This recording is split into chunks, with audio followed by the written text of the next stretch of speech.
What's up? What's up? What's up? Main man, made man in the building.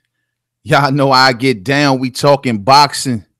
Let's just make sure the actual technicals are all lined up and we'll get this thing started, man. Sounds good. All right, man. Look here, man. Look here, man. Y'all been hitting me up. I've been getting all the inboxes. I didn't do a post-fight video on this yesterday, so I figure I just get up here early this morning and I talk about this thing live. Everybody like, main man. Did you see your boy? Did you see your boy? He didn't look too good last night. Main man, what's up with your boy Brook? Is he done? He's done. He's done. And all of this good stuff, man. Y'all was hitting me up and I'm like, yo, I caught the fight, but I wasn't able to give a post fight on it, unfortunately. But yo, consider this that, just that. And I'm going to tell y'all, man, I got to be 100 on this, yo. I got to be 100. My main man, Kell Brook, last night looked very touchable. Like, yo, he got touched up real good last night. Don't get me wrong. He got touched up real good last night. But I want to say this, man. Is he done? Absolutely not. Did I see a little ring rust in him? Yeah, I seen some ring rust last night. Do I think Amir Khan can beat him? Absolutely not. I think even that version of Kell Brook would stop the glass chin version of Amir Khan. No doubt. You know what I mean? Now, like I said before, he did look a little rusty last night. But, you know, I think some questions also got answered too. Mainly being the question of what's up with the eyes. He took a lot of right hands last night. He took a lot of punches that he shouldn't have wished he wouldn't have taken because as of today, man, everybody kind of, you know, putting him on the burner for it, you know what I mean? And it let me know that the eyes at least holding up. Those titanium plates, you know what I mean? His eyes didn't get affected last night. Now, don't get me wrong. Michael Zarafa ain't probably the hardest puncher, but this is a dude who once campaigned at 160 pounds. So for him to come down, you know, to the weight that they fought at last night and, you know, a heavier puncher, a bigger man, he didn't affect Kell Brook's eyes. To Kell Brook's credit also, he pushed this fight. He pushed this dude back basically the entire fight. And that's something that you got to at least give him credit for that too. Now, the one thing I didn't like is the fact that, yo, I thought the dude looked real flat-footed last night. I don't know if he was just trying his best to get the stoppage, to make the statement that everybody said he needs to make to become another elite name once again. But I know he had a lot of eyes on him last night, not so much in the arena.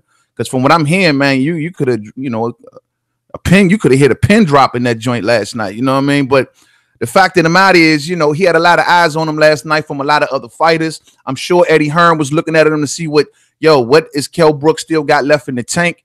Is those eyes going to hold up or whatever the case may be, especially since he skipped out on his last fight with the dude Cook. And, you know, I just thought that he was trying too hard, stood right there in front of Zarafa. It was just a matter of time before Zarafa had some success. And he stood right there in front of the dude, you know what I mean? And he took a lot of right hands, trying to come forward, throwing one shot at a time, something I didn't like, didn't put together enough combinations for me. And it's just unfortunate he didn't look nearly as stellar as he normally looks, man. So Kell Brook, I mean, his criticism today, you know how a lot of fight fans, you got a lot of casuals in the fight game now where you judging fights fight by fight instead of looking at an overall thing. And if you look at last night's fight, if this was your first time seeing Kell Brook, you're going to say to yourself, it wasn't nothing special about Special K last night. But like I said before, man, he brought the fight to this dude, a bigger man. You know what I mean? He was putting the better shots on this dude, in my opinion. You gotta say that Zarafa may have won, give or take 3 or 4 rounds. That's to me not a super bad performance. It's not of Kell Brook's stature. It's not what we expect coming from Kell Brook. But you know, I always tell people this all the time, yo.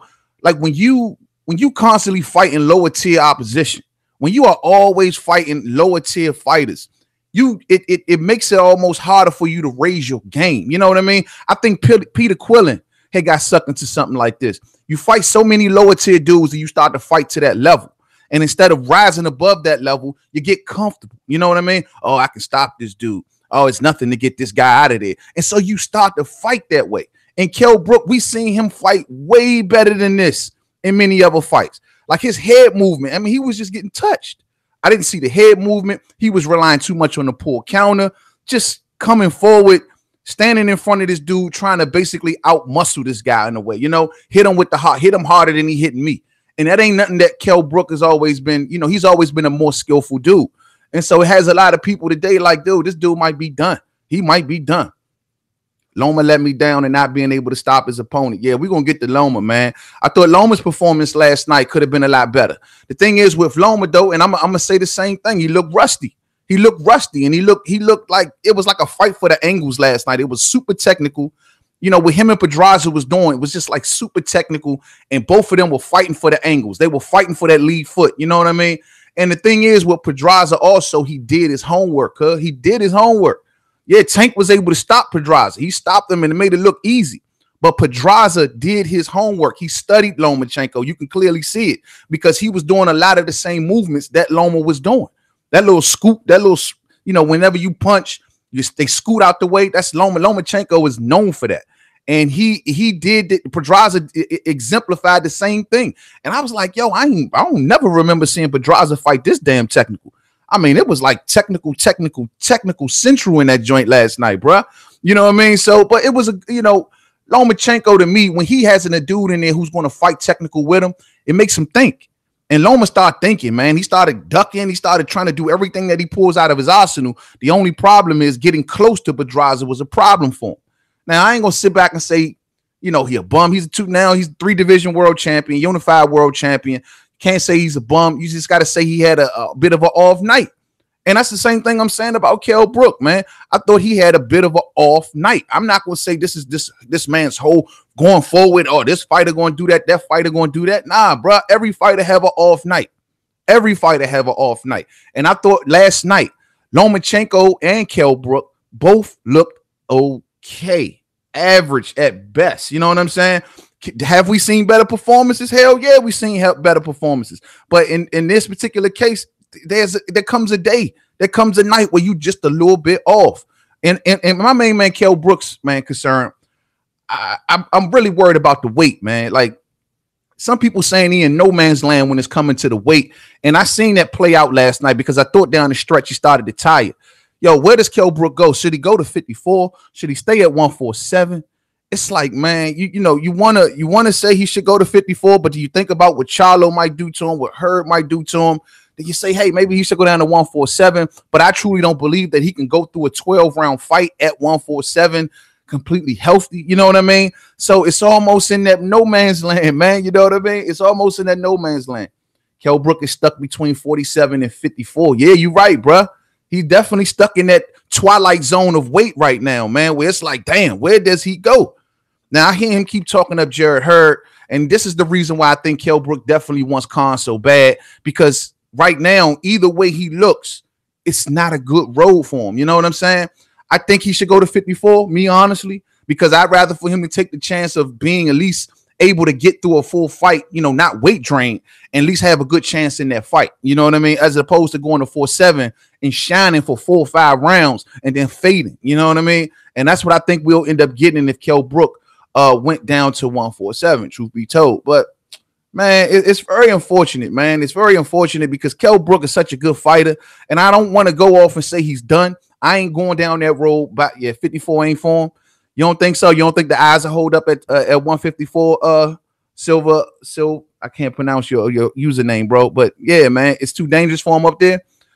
I mean, my thing is, at least he has a chance. At least his body would give him a chance at 154. He might not win. He might end up getting stopped by a few of them dudes up at 154, but his body would give him a chance to me at 154. He won't fade. He won't end up, you know, draining himself and getting to the 6th round and not being the same dude. Even last night where he came in at what, 151, 152 or somewhere up in there, he still started almost to fade towards the end. You know what I'm saying? Oh, Silvestri. Okay, my bad, Silvestri. All right, yeah, Silvestri. Salomo. All right, Salomo. I'm gonna try, bro.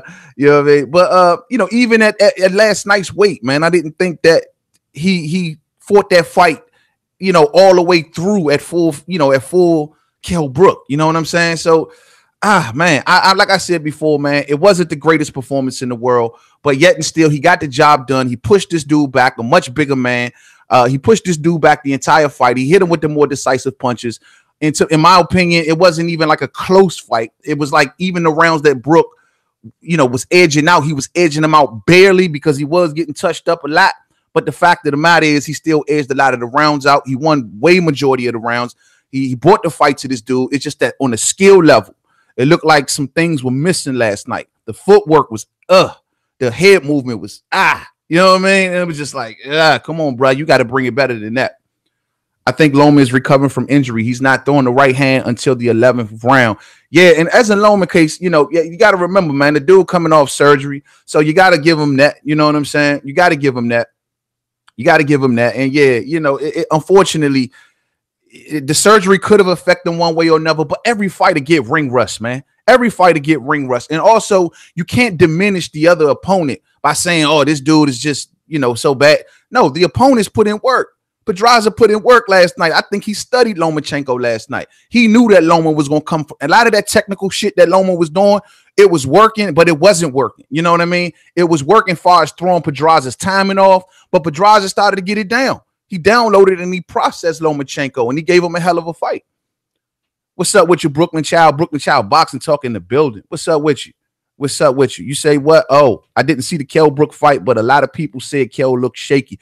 Yeah, Kell didn't look stellar last night, my man. He didn't. He didn't look stellar, but yet and still, he got the job done, and he won majority of the rounds, homie. And that's what's most important. And at the end of the day, every fighter have an off night. Oh, man, I appreciate you, Brooklyn Child. Brooklyn Child in the super chat. Salute, bro. Salute back to you, man. Salute back to you, and I really appreciate that. He didn't look stellar last night, bro. I mean, if you didn't see the fight, you're going to see that in the first half of the fight, he looked like the usual Kell Brook. But then towards the second half of the fight, he started to get touched up a little more than most people are used to. His head movement didn't look that solid. His footwork looked a bit flat. And some will say that he started either to drain in the second half of that fight. But you got to also remember, man, Michael Zarafa came. This was the fight of his life. Everybody keep dragging. Oh, yeah, male stripper. Yeah, male stripper, man, and all of this other stuff. This dude from Australia, though it wasn't a packed house in there last night, this was the biggest fight of one of the biggest fights of his career. If he was going to be mentioned up there with anybody elite or worth talking about, he had to get through Kell Brook. When you got fighters that are fighting the fight of their life, and then you got another guy who is just like, yo, man, I can easily beat this dude. So, they going in there for an immediate stoppage. You get fights like this. You know what I mean? I think Kell Brook should try to join the PBC. Maybe he should, because the Khan thing don't look like it's working. Khan is looking to go and fight Terrence Bud Crawford, and a lot of people are saying, well, we can't blame him. And truth be told, Terrence Crawford being the #1 pound-for-pound fighter, in my opinion, I can understand if Khan want to take that fight, but yet and still the bigger money fight, and that's the thing that Khan likes, the bigger money fight is with Kell Brook inside of the UK. So it is what it is, man.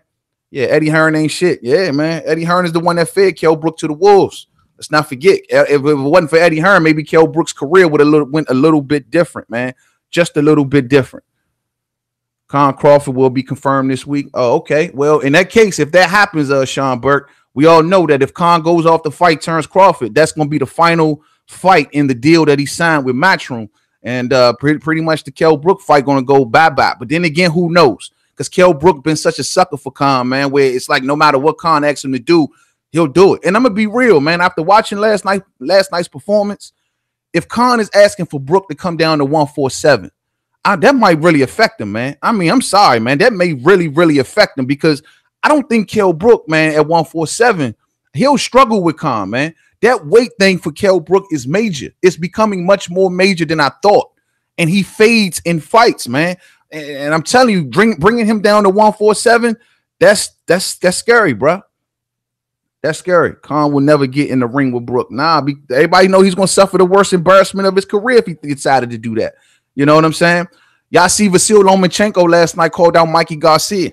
He says he wants Mikey. He says he wants Mikey. Now, we know the polished shit that's impeding that fight, but yo, man, I mean, Vasyl Lomachenko, I ain't ready to say he's a bad fighter or he looked bad, and ESPN was hyping him up all the shit last night, though. Everything he threw, it was like the greatest thing since sliced bread. You know what I mean? But at the end of the day, man, him and Mikey, man, would be a hell of a fight. And I think that he's going to need a fight or so under his belt, because that Pedraza performance, people are starting to figure it out. They're like, look at this dude. He outworks you. You know what I mean? That's the thing about Vasyl Lomachenko. He's a good technical fighter, but he's doing so much in it. He ducking, he's switching angles. He's using his footwork side to side. and he's outworking you. He's making you think, and he's making you constantly adjust to the point when you get into the later rounds, dog, you damn near tired. You know what I'm saying? Crawford versus Khan is a good fight to me. Kell Brook should not fight Khan at 147. Nah, man. I'm going to be real. Kell Brook should do himself a favor. And he should say, look, man, Khan, we can do it, but we can't do this at 4-7.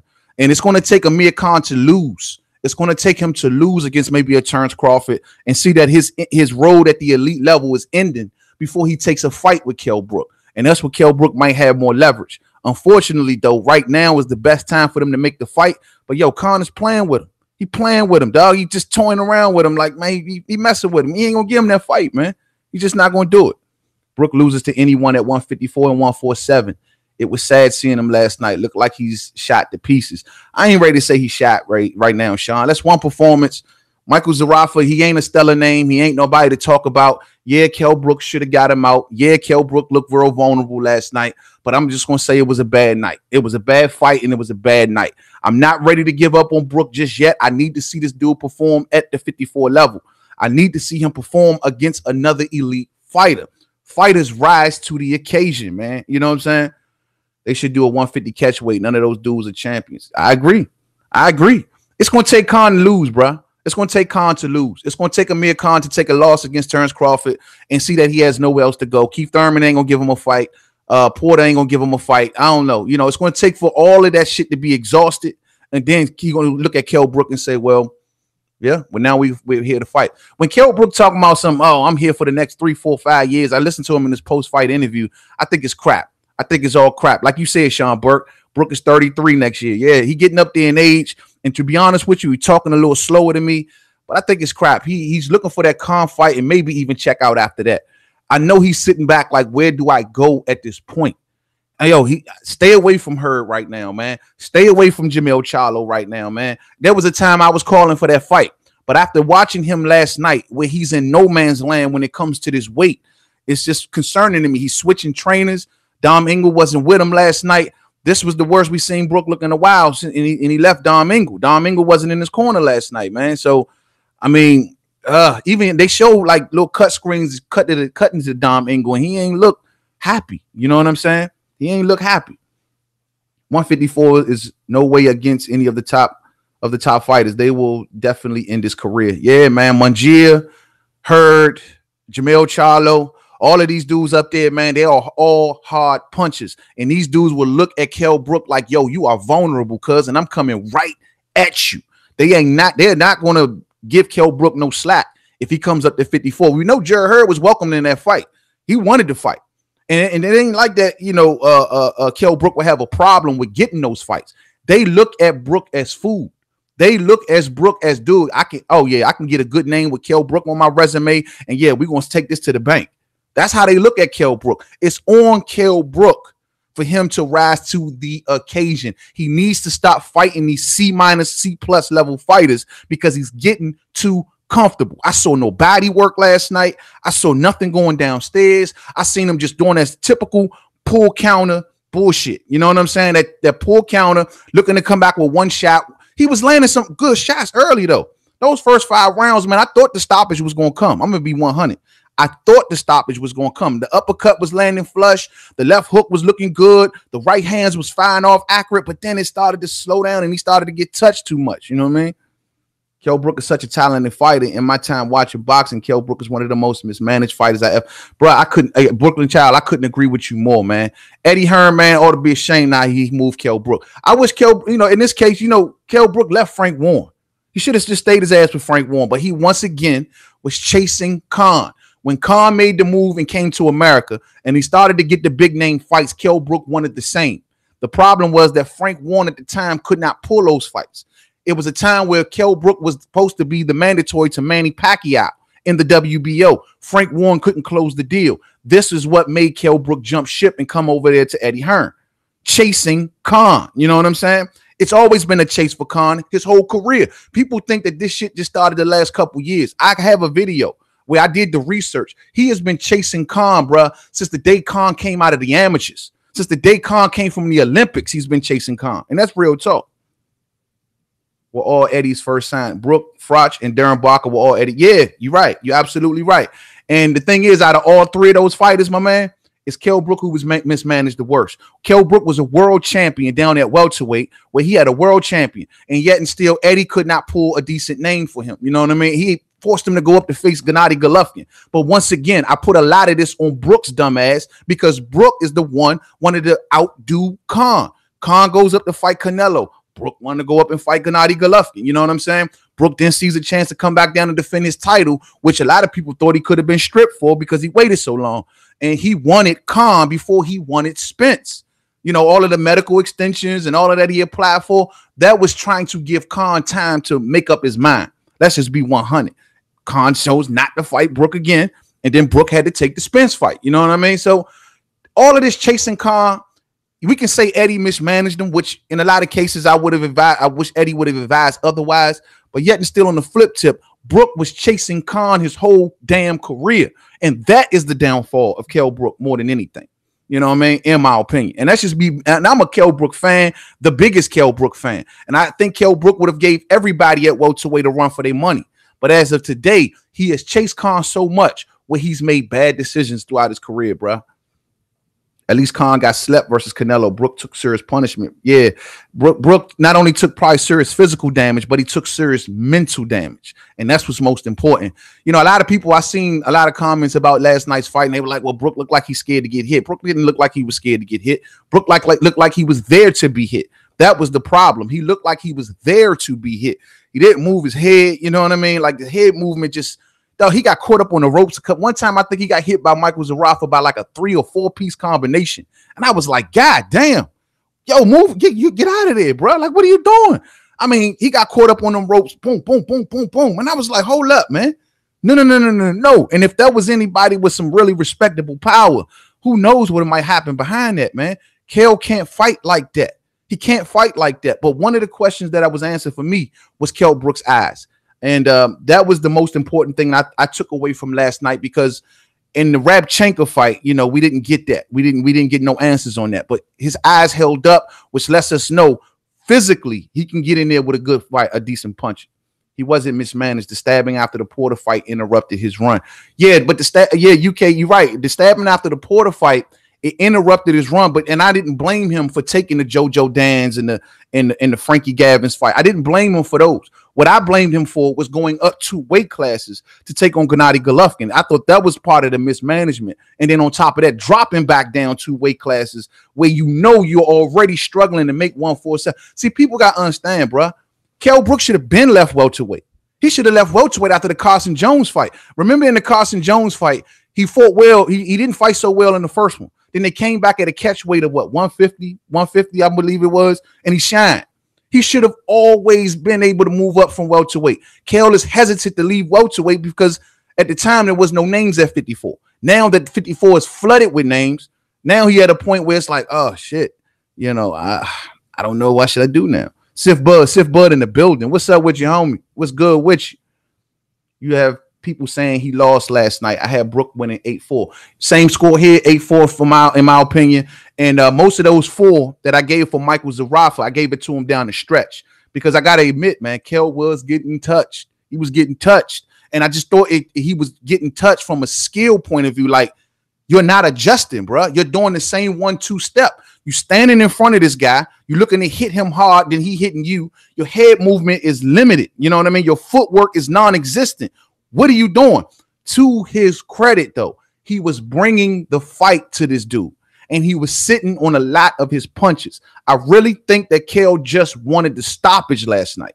He wanted to stop this dude, and sitting on his punches, standing right there in front of Zarafa, he wanted to stop this dude. He wanted to send a statement to everybody that Kell Brook is back. But we all know, man. We all know. We just got finished watching my main man Bomb Squad. When you fight hard, when you're pushing for these knockouts, when you're not letting these knockouts just flow to you, it never comes. You know what I mean? It never comes. You got to actually flow with it and let it happen. You know, to Vasyl Lomachenko's credit last night, when he was fighting Pedraza, he wasn't pushing for a knockout. He knocked him down in, what was that, the 11th round? He knocked him down, but that knockdown came because of all of the just letting it flow. I'm going to stay technical. I'm going to stay doing what I'm doing. I'm going to stick to the game plan. I'm not looking to go in there and swing for home run shots. And the knockdown came. That's how I got to go each and every time. Pito, what's up with you, homie? What's up with you? Salute to you, homie. Salute. You say Zarafa 1s, 2, 3, 9, and 11. Yeah, man. That was, I don't know about this set because I thought those first 5 rounds, Kell was actually looking pretty good. But I don't know if it was the stamina. I don't know if it was him just getting comfortable, but it was just like, man, I had the Loma fight even to the 10th. Yeah, man. Better than what ESPN had it, Pito. Better than what ESPN had it, man, because everything Loma was doing last night, they was just kissing his ass, bro. Like, I had to turn that sound down, man. Like, yo, like, seriously? A lot of this shit, every time Loma swing, oh, my God, Lomachenko, did you see the left hand? Oh, my God. I'm like, yo, what the hell they talking about? Yo, Pedraza is in this fight. They not giving Pedraza nearly enough credit. You know what I'm saying? Pedraza downloaded and processed Lomachenko, and he was just as technical as Loma. That's the type of fight that I wish Guillermo Rigondeaux would have fought against Lomachenko.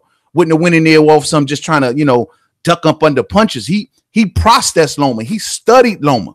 I saw a fighter in Pedraza last night that was not going to give up his title just that easy. He put some homework in, bruh. Sorry to say, but I dislike Ward and Bradley since they went to ESPN. Yo, man, I don't know about the Ward, but Bradley, man, Bradley do be pissing me off. I'm gonna be 100, man. Bradley is just like an ESPN kiss ass, man. Bradley is like a Bob Arum ESPN puppet right now, Joe. And I got respect for Bradley as a fighter. Please don't make no misunderstandings about that. Bradley as a fighter gets my respect 100. He was a true warrior. But him as a commentator, bro, he is just, God damn, everything that come from that side of the tracks, dog. Like, he just kissing that. And Teddy Atlas, don't even get me started on Teddy Atlas. You hear me? Teddy Atlas is just, you know, whatever, man. But yet and still, man, both of these fighters, they did not have the most stellar night last night. Both of these fights were a lot closer than we are used to seeing. And we honestly thought since Tank Davis went in there and stopped Pedraza the way he stopped it, but people got to remember something. When Tank fought Pedraza, Pedraza was a bit drained. Pedraza was already making his inroads up at 35 when Tank got him. You know what I'm saying? Yeah, he was still a champion, but yet and still he was already putting on that weight to leave the weight class. And Tank brought him back down to 130, and that's how Tank was able to get him. Him last night, that was a full, healthy, ready to go, did my homework Pedraza last night, and he showed why he's a 2-division world champion, man. So I take my hats off to him to the performance he gave. And Lomachenko coming off surgery, we couldn't expect 100%, you know, Lomachenko. Yo, we gotta be realists about this, man. Every time a fighter don't look that good in a fight, you can't say, oh, he done. You got to think of the circumstances, bruh. Davis is a way bigger puncher than Loma, though. Yeah, he's a way bigger puncher. And he, you know, but Davis is also in the business right now. And look, man, I'm a Tank fan. Love for Tank all day in the paint. He's from my area, whatever. But yet and still, Tank is in the business of draining fighters. And he's also in the business of bringing up fighters from other weight classes. I need to see Tank more of a consistent level of fighting fighters that are right there, ready to go at 130. You dig? He's bringing these dudes down from 35. He's bringing them up from 126, and then he's stopping these dudes. And everybody run around like, oh, Tank's the hardest puncher in the world. Yo, I need to see this consistently. Why ain't Tank fought? He didn't fight Lomachenko when Lomachenko was at 130. He ain't want to do that with Nicholas Walters and dudes like that. I want to see him fight those dudes that are in his class. That's my whole deal with Tank. You know what I mean? Step up to the plate at 135. Yeah. But you know, Mayweather, man, I don't know what they doing with Tank. They doing a good deception with Tank, man. Tank versus Gary Russell all day in the paint. And you know what, Jonathan, man? I would think that Tank would take that fight because Gary is coming up in weight. I would think that Tank will honestly take that fight. But you know, like I said before, Tank is on some, man, nah, man, that fight, man, we can't get a venue in the area that's big enough, and I'm too big of a star, and I can't, no, I'm not fighting at the MGM Hopper. No. Like, dog, like, come on, for real. You know what that would do for you, man? And Gary Russell Jr., man, to be honest with you, I don't want to see him going down the road like Kell Brook is going. Dog, don't chase Leo Santa Cruz. Leo Santa Cruz don't want to fight unless they got the date behind the scenes. Like, you know how these fighters be, well, we already got the date. We know when it's going to happen. Unless that's the case, dog, just lead the division. Go on up to 130 and make your presence felt and try to get a big fight with Tank, man. That would be big, bruh. Just wish he fought more. Yeah, you know, Gary got them hand problems, man. Gary don't fight as often as we would like for him to fight because Gary does suffer from hand injuries consistently, man. You know, Gary's always said he wanted that rematch with Lomachenko. In order for him to catch Lomachenko, Loma gone up there and wait. Every time you see an interview from Gary Russell, What he always tell you? Man, I can't retire. I can't give it up until I get my rematch with Vasyl Lomachenko. You know, he believes that he was cheated out of that fight. When it came to the weight, when it came to the scales and all of this other jazz, he believed that he was cheated. You know what I mean? So he said he was forced to cut more weight than he would have liked because the scales was off, and you know, he gave a bunch of stuff. You know what I'm saying? At the end of the day, he says he wants to see Loma before it's over. You don't think Gary big enough for Tank? I think it'll be a good fight. You know, these two actually got some history in sparring and all that behind the scenes, man. They've been in the ring together before. I've never knew he had hand problems. Yeah, he has severe hand problems, man. And this is the reason you don't see him fighting too often, man. It's not, you know, Gary's love for the game may not be the same as a lot of other fighters at this point in his life, but yet and still, he still likes to fight. And I think he would fight more. We thought we was going to get him twice this year. Remember, we had training footage emerging, and you don't see training footage emerging from Gary Russell Jr. that often. So when we saw that, we was like, oh shit, Gary gonna come back and fight at the end of the year? You know, there was some rumors about it going down on the Wilder Fury undercard. It never happened. There was rumors about, oh, him and Leo Santa Cruz are next at the early part of this year. Don't look like that's happening. So it's like, yo, I don't know, man. I truly don't know, man. Russell beat Santa Cruz in the amateurs. Yeah, he beat Santa Cruz in the amateurs. And see, Santa Cruz wants the Frampton fights, bro. Trust me, he want that third fight with Frampton. He want the Valdez fight. You know what I mean? He ain't thinking about no damn Gary Russell, probably, man. It would take the suits to get involved with this shit to make it happen. I don't know what they doing. It'd be a good unification fight, good for both men careers. I don't see what's up, man. I don't understand what's up, man. But back to Kell Brook though, man. You know, Kell Brook, man. Yo, and that was messed up what happened to Dog Bay last night too, man. Dog Bay took that loss last night. I was like, but that dude brought the fight to him last night, bro. That shit, he brought the fight to him last night, and you can't do nothing but take your hat off to him last night. Hey, Black Horseman in the building. What's up with your homie? What's good with you, man? What's good with you, dog? Like, yeah, man, it was unfortunate what happened to Kell Brook last night, bro. Like I said, he got the win. I like the fact that his eyes held up. I like the fact that, you know, he didn't take a loss, most importantly, against Michael Zarafa. But at the end of the day, Kell Brook, I think he pushed too hard for the stoppage. But, dog, you cannot constantly give us performances like that. The Amir Khan fight is fucking gone, man. It's gone. I don't see Khan. I see Khan toying with Brook, and Khan would then get outside of Eddie Hearn's promotion and say, well, now I can throw any sort of terms that I want at Kell Brook. Man, it's unfortunate. Maybe even Khan wants to promote that. If somebody put a birdie in my ear and said, yo, man, the reason that Khan is stalling because he actually wants to help promote that fight because it's such a big fight in the UK. You know what I mean? Have we seen Kell Brook peak? Maybe, Jonathan. That's a hard truth right there, bro. Maybe he looked good in spots, but he got hit clean too much. Yeah, bro. You know what? That's a good hell of a question, Jonathan. Have we seen Kell Brook peak? Maybe the Sean Porter fight was the peak. I have not seen Kell Brook look that stellar since that fight.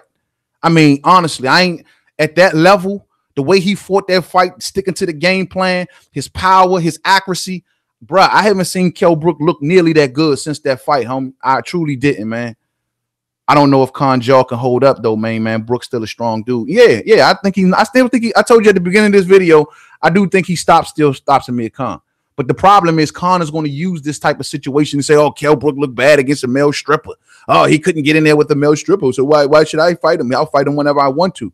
And Khan is going to go off to get this Crawford fight, get his ass whooped by Turnbull Crawford, look around in the landscape and says, there any more bags of money that I can make? Let me see. Okay, that guy ain't going to try and fight me. Any more bags of money? Okay, now, come on, Brook, let's do it. I'm at the end of my career, win, lose, or draw. Who gives a shit? I'm walking out the door with a big bag of money, you know.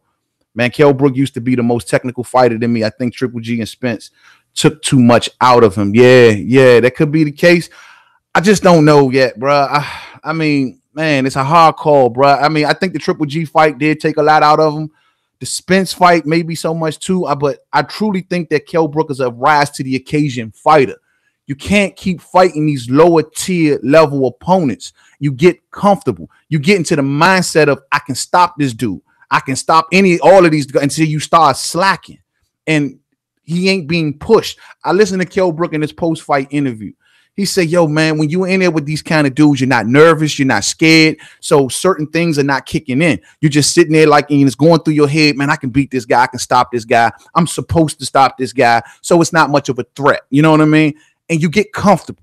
And I think last night, what I saw last night was the most comfortable version of Kell Brook that I've seen in a long ass time. He stood in front of this dude, one shot at a time, no body work, headhunted a lot. To just relied on his pull counter, which stopped working in the second half of the fight. Man, Dogbo got bullied, bro. I was shocked. That Niho shit went out the window. Hey, yeah, that Niho shit was gone, bro. Hell, he got walked down the whole fight. And he got the fight brought to him, man. And see, some of these fighters can handle that pressure. Dogbo clearly he couldn't handle that pressure last night. I mean, he walked the man down. He wasn't going to sit there and go technical with him. I think after about the second round, dog, he just probably started to put the gorilla press on him, man, walking him down the whole fight. And Dogbo's so small, man, he just couldn't handle it, man. Khan looked terrible in his last fight, also got dropped, so he can't use that excuse. Yeah, but Khan is a diva. You know what I mean? And you know how it is when you messing with divas, man. Divas is just on some, you know, I can avoid him for this reason. Now he has a reason to use to say this is the reason why I'm avoiding him, and that's unfortunate. But once again, I'm not gonna make no excuse for Kell Brook. Stop chasing Khan. Stop chasing Khan. Try to go and get you a bigger win and Khan will be lured back to you. Trust me. Let's just say, man, if Kell Brook would have honestly took on a Jamel Charlo or took on a Jared Hearn or whatever the case, you know, and got the win, you don't think Khan would be buzzing around? That's the way to go. Dogbo's face was straight beat in last night. Yeah, man. He was, man. And that's why I say there's some fighters, Lewis Coleman in the building. Some fighters, man, they can handle a pressure fighter. And some fighters just can't, man. And last night, I have never seen Dogbo get walked down like that. Like, he was getting cornered. The ring was getting properly cut off. He was taking so many hard shots. I was just like, damn. Yo, he can't adjust to this pressure. This dude pressure is really starting to affect him. About round 6, I was saying to myself, like, damn. Like, I was expecting him to elevate his game a little better. But he just the pressure, man, from a longer fighter, man. Some people can adjust. Some people just can't. It shows levels. It shows levels. Khan should rematch Garcia because I don't see him beating Bud Crawford. And you know what, man? Like that's the sad thing, man. Khan has avoided Brook. Khan has been stopped, been slept. He looked terrible against Vargas. And yet and still, it's like Khan that one is still getting the bigger fights. I always tell people, man, Khan, one thing you got to give credit to Khan about, you can say what you want about him inside the ring, but outside of the ring, the dude handle his business. He's worked his popularity up to a level where he's attractive to any fighter. That's something that Kell Brook has never done. Kell Brook arena last night, dog, you can hear a pin drop in that joint. They say half of that joint, man, they say most of that joint was empty. And that's unfortunate. You know what I'm saying? It's real unfortunate, man. Danny Garcia will knock Khan ass into the middle of next week, dog. That'll be a good fight for Danny Garcia to get back into contention. But, man, damn. But Lomachenko, though, bro. Like, Lomachenko and Mikey Garcia, I don't know if we're going to get that fight, given that Mikey coming up to see Spence. I would have loved to see that fight down that one. That was the fight that we all wanted to see. That was the when Lomachenko came up to 135, we wanted to see him and Mikey. We thought we was going to get it. Lomachenko got the whole Hernandez fight before Mikey did, and Mikey got ghosts on us. Mikey, for some reason, didn't want to do business with Bob Arum. You know what I'm saying? That's just being 100. Braun and Khan still getting shots at big fights. Yeah, you know what I'm saying, Lewis? And the reason that they do it is because they may not have shined so much inside the ring, but these dudes know how to keep themselves relevant. If it ain't Khan on some reality show, if it ain't Khan making some video games or making these allegations about Anthony Joshua sleeping with his wife or whatever, some TMZ crap, it keeps him talked about. And same way with Adrian Bronner, man. Adrian Bronner came up short many a times in the ring, but yet he does the goofy shit. He's always getting locked up. He's always on social media doing something, doing this, doing that. And that's something that Kell Brook has lacked. Between fights, Kell Brook disappears. You know what I'm saying? He disappears. Sheffield didn't even turn up for him last night. We should have gotten Bud and Spence and Mikey and Loma. Imagine those two fights on the same night. That's if boxing in a perfect world, those are the fights we would have got, Pito. Those are the fights we would have got right there, man. Real talk. Those are the fights. Kell Brook versus Jesse Vargas or Mike Alvarado would be decent for. And you know what, Jonathan? That's cool you said that, bro, because that's actually very possible. We know Jesse Vargas is down with the zone, and that was a fight that could have went down back in the day. But, you know, Remember the whole Brexit thing? They used the Brexit excuse, or Jesse Vargas was have been taking too much money, and so Kell Brook pulled out of that fight, and that's when we got the Gennady Golovkin fight. So I think him and Jesse Vargas would be actually a really good fight, and Eddie should be pushing for that fight right there. That makes perfect sense. Expect for me to talk about that in more future videos. Kell Brook versus Jesse Vargas should be happening. Mike Alvarado, not so much. I don't know what Mike Alvarado would do for Kell Brook, but I think Jesse Vargas, I think that'd be a very, very decent fight for Kell Brook. Real talk. Brook should have stayed his ass at 147. He let the Spence fight force him up 154 because he was embarrassed. They lost and blank. Nah, but you know what? Unbiased, man. I thought Kell should have been went to 154. He would have been adjusted to the weight. Now he's fluctuating, and we know the danger with fluctuating in weight like this. Your body ain't used, your punch resistance ain't used to being in there with these harder punches. He should have been after the man. Look, after he beat Sean Porter, and when he hunted the landscape, say, okay, I can't get Thurman. Danny Garcia's ain't up here, and he avoided me. Who else? Brawner don't want it. Who else? None of them wanted it. Pacquiao didn't want it. None of them wanted it during that time. At that time, Kell Brook should have made a conscious decision to say, okay, it's time for me to go up to my natural weight where I should be fighting at, and that's 154. He should have been made that move. I tell people all the time, 147, and especially a 32, 33-year-old Kell Brook, 147 might not work out too well for him, dog. He may start to fade in fights. I'm telling you, dog. Like, I seen him fading last night, man. I seen him last night starting to tire out, and those Zarafa, he probably was weight drained himself. But Zarafa was fighting the fight of his fucking life. And it took a even C-level Kell Brook last night who beat a Zarafa who came in there fighting the fight of his life for relevancy. Yo, you got to give up something for that, man. Loma thinks his face was hit up last night. Mikey will hurt Loma. Ask Robert Easter's face. Hey, Lewis, you know what I'm saying? Hey, man, look, man, Mikey might do some damage. His timing. It's all that shit that Lomachenko be in there doing, that matrix style, like he likes to do his footwork in and out, ducking under the punches, using his head movement the way he does. Mikey will sit back and just think, man, look, I'm going to get him. I'm going to get him. Pow. I'm going to get him. Pow. His timing. Mikey's timing, to me, is his best asset. And against all of the things that Lomachenko likes to do, I think Mikey's timing will be the one X factor on Loma. And Loma's going to have to figure out, well, this guy's timing me perfectly. That would be something to watch, bro. But, I'm not ready to say that Lomachenko, I mean, let's just give him credit for the fact that he beat a world champion and he became a unified world champion fresh off of surgery. You know what I mean? That ain't easy to do. That ain't easy to do. What's your thought on Austin Trout? He fought everybody, and I thought he beat Canelo. Kell versus Trout? Kell versus Trout. That will be a promising fight. Get him prepared properly for that 154 fight. You know what? That'll be a hell of a fight. I'm with that fight, bro. I would definitely support that fight 100%. I think Austin Trout gives everybody a hard fight. He gave Canelo a hell of a fight. He gave Charlo a hell of a fight. He even put up a decent fight until my main man Hearn got him out of there. You know what I mean? But I think that'll be a really, really good fight. Let's not forget, Kell Brook is still the silver champion at 154, the WBC silver champion. So at any given time that he want to pull the lever to fight Jermell Charlo, it can happen. It can happen. But he ain't gonna run down that right now. He ain't gonna do that. And you got Jared Hearn literally calling his name. Jared Hearn, like, I want to fight Kell Brook. Kell ain't gonna do it. Kell ain't gonna do it. Mikey would stop Loma at 140. Yeah, Loma said he according to Bob Arum and Vasyl Lomachenko, they feel like Loma hit a ceiling at 135, and he ain't gonna bring him up to 140 for the next year or two. Yeah, hey, Lewis, Kell versus Trout, bro. I think that's interesting. That's very interesting. Kell needs fights at 154 like that. You know what I mean? When we gave him the Rabchenko fight, we say, okay, he's coming up to a new weight class. All right, well, he needs to feel the punch resistance of these 154 fighters, get used to the weight, get used to fighting these bigger men. We gave him that fight. If he would have went up to Austin Trout, say behind the Rabchenko fight, bro, he would have been just making more and more inroads up into the 154. He thought he was going to fight Saddam Ali. Keep it a buck. Keep it a buck. He thought that he would fight Saddam Ali. You know what I mean? And Saddam Ali unfortunately lost to Jaime Munguia, and then Kell Brook kind of backed off. You know what I mean? Hearn will punish Kell. I hope he doesn't take that fight. Yeah, today he would. Hearn's engine is too good at that weight class. Hearn fights all 12 rounds. He keeps on coming. You know what I mean? I told people in that Jason Wellborn fight, like, dog, like, Hearn was allowing Wellborn to do that. People got to look at, if you go back and watch that fight, you'll see earlier on, Hearn was trying to show everybody, y'all ain't gonna put this stigma on me that I'm not a boxer, that I just stand there as a punching bag. Everybody like, oh, he's a punching bag. Charlo would just punch his head off.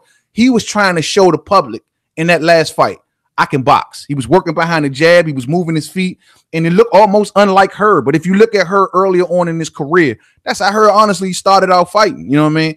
And he wanted to show everybody that he still has that. But then when he just got tired of the crap and he got tired of playing with this dude, he stopped him and got him out of there body shot. You hear me?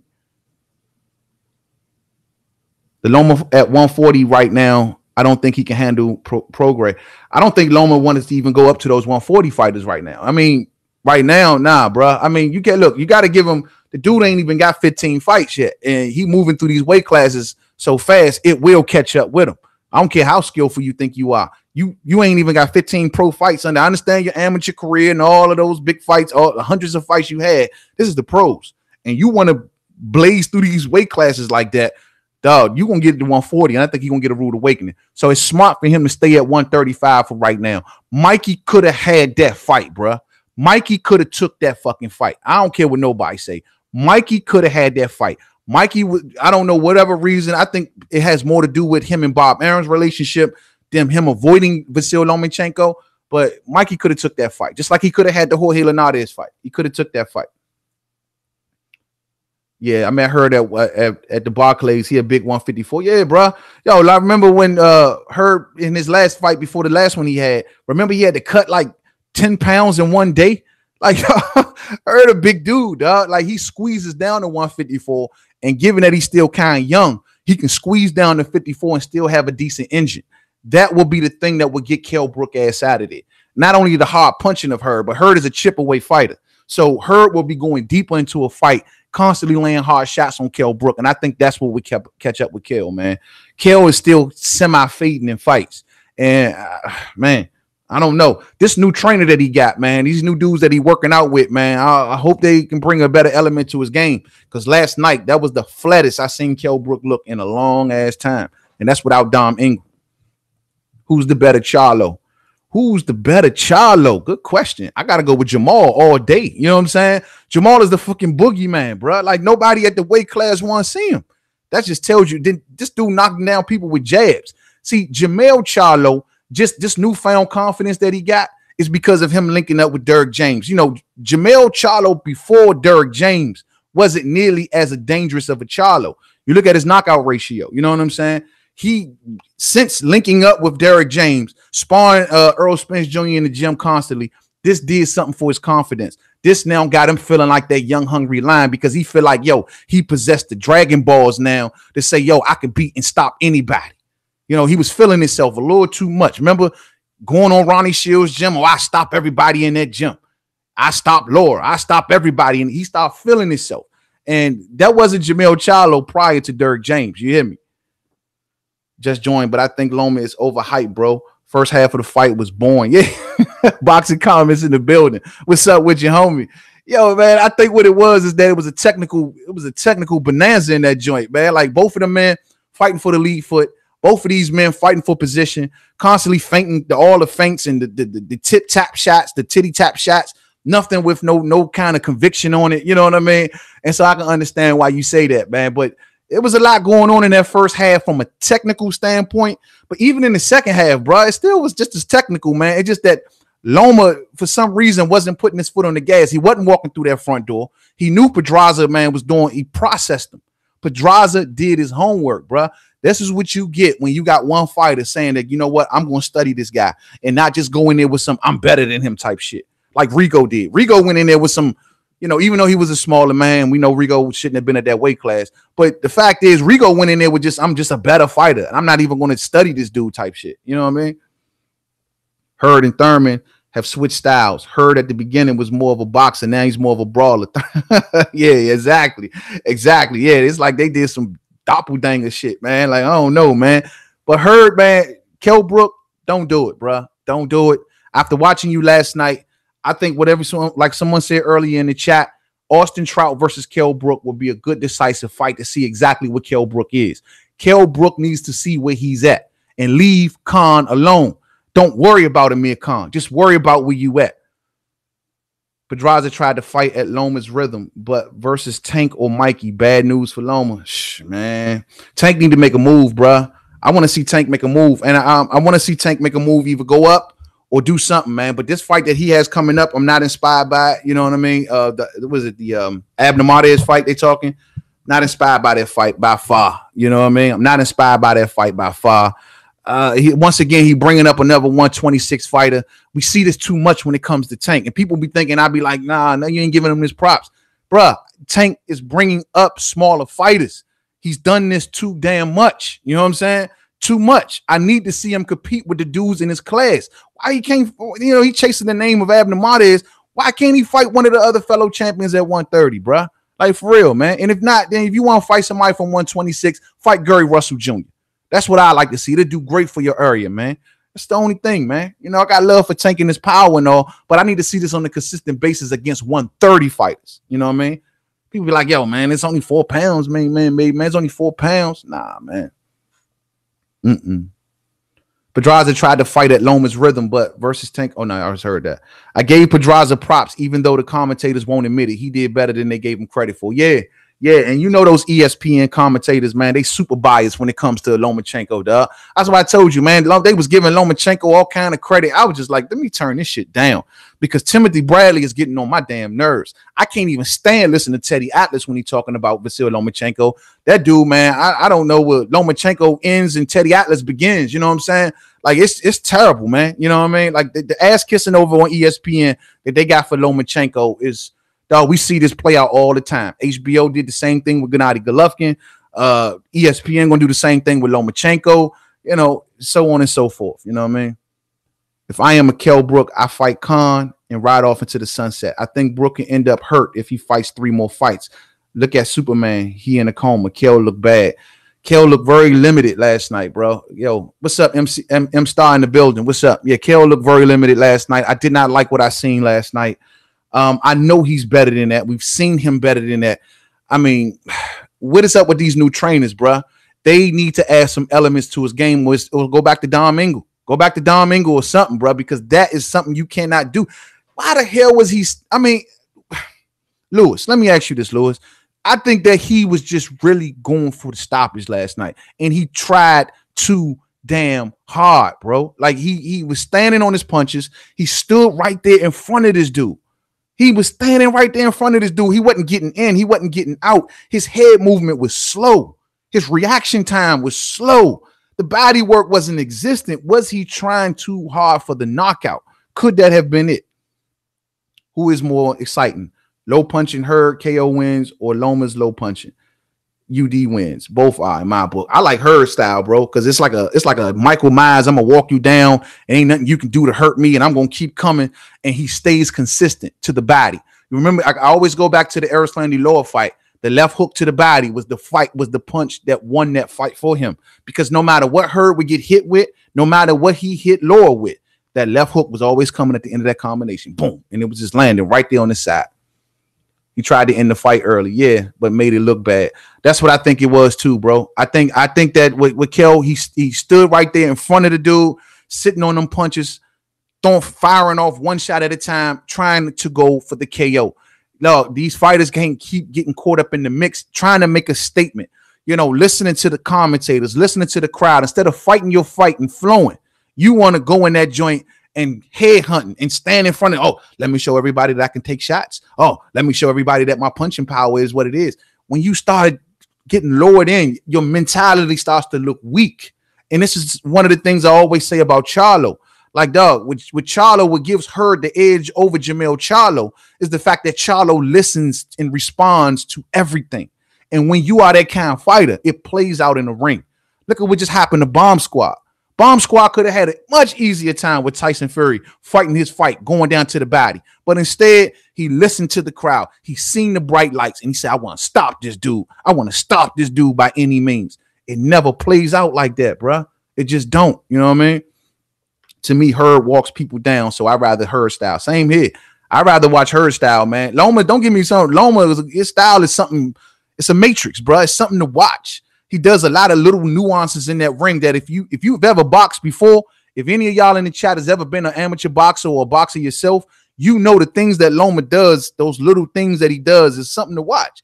But from a crowd pleasing standpoint, you know, if he ain't getting no stoppage with that style, it ain't that good to watch. It's kind of it'll bore a lot of people. And me with her, her gonna give big shots and take big shots and then keep on fucking coming. You hear me? The worrying thing for me is when Kell and his trainer said he was exceptionally sharp and boxing fantastic, and then he turned up and fought like that. I hope that it's off a day and was not motivated. But you know, Kell also has this thing going on with Dom Ingle playing out in the background. We don't know what's the extent of that on the real. You know what I mean? Like, he got that playing out. He could have been trying to go in there and prove something to Dom Ingle. He could have been trying to go in there and prove something to the fans, prove something to Khan. It could have been a lot of things going on, and it played out in that fight. But that wasn't Kell Brook, bro. If I see 2 back-to-back performances like that coming from Kell, then I'm going to probably start to join the cause of saying, okay, Kell, maybe that time. But right now, I'm not ready to say it because I think he has a lot playing out in the background, bro. And that's just me giving him the fair shot. Some people may say I'm giving him too much of a fair shot, real talk. I might pick Hearn over Jamel if the fight happens. Man, I am picking Hearn over Jamel if the fight happens. Until I see, look, man, I'm convinced, bro, when a fighter is showing mental weaknesses, when they are showing them, we always give these fighters the benefit of the doubt because of their skills and what we've seen in previous fights. When you start to see mental weaknesses, you got to look at that fighter like, oh, shit, I don't know if this guy's going to be the same. You just got to do that. You know what I mean? Because mental weaknesses play out heavy in fights. They do. They play out way in today's fighter. A lot of these fighters are just they're getting sucked into the stars. They're getting sucked into all the talk that's going on. Us on YouTube, when we talking about them constantly, they listening to our videos and they saying, oh, that's how people feel. Okay, well, I'm going to go in there and do this otherwise. You know what I'm saying? Real talk. The Goonies 1, 2, 3 Khan used Mayweather's Pac-Man name most of his career. So what's the difference? Khan used Mayweather and Pacquiao's name. And you see how that worked out for Khan. Khan never got Pacquiao. He never got Mayweather, even though at one time he was the number one. Well, he was in the number 1 position to get Mayweather. Never got it. Never got Thurman. You know what I mean? When you chasing people like that, bro, and you looking like a straight groupie like that, bro, they fighters gonna be like, oh, he always there. And Kell need to stop it, man. Kell need to stop it. And I think, honestly, Eddie Hearn might be getting a little tired of Kell Brook. I never wanted to talk much about it, but Eddie Hearn is starting to look at Kell Brook like, bro, you're not profitable no more. I'm not making no money off you. People are talking bad about you.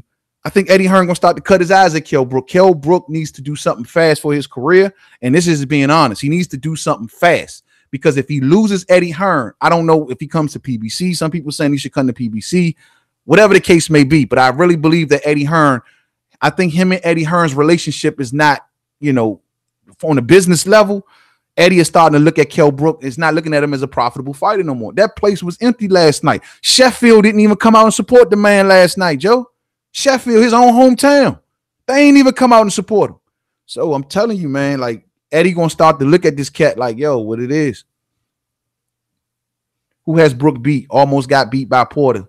He don't deserve King Khan for that payday. Okay, so well, you don't deserve Queen Khan for that payday? Shit. My thing is this, they deserve each other. They both made classic mistakes throughout of their career. Neither man at this point is fighting like they're in their prime right now. You know what I mean?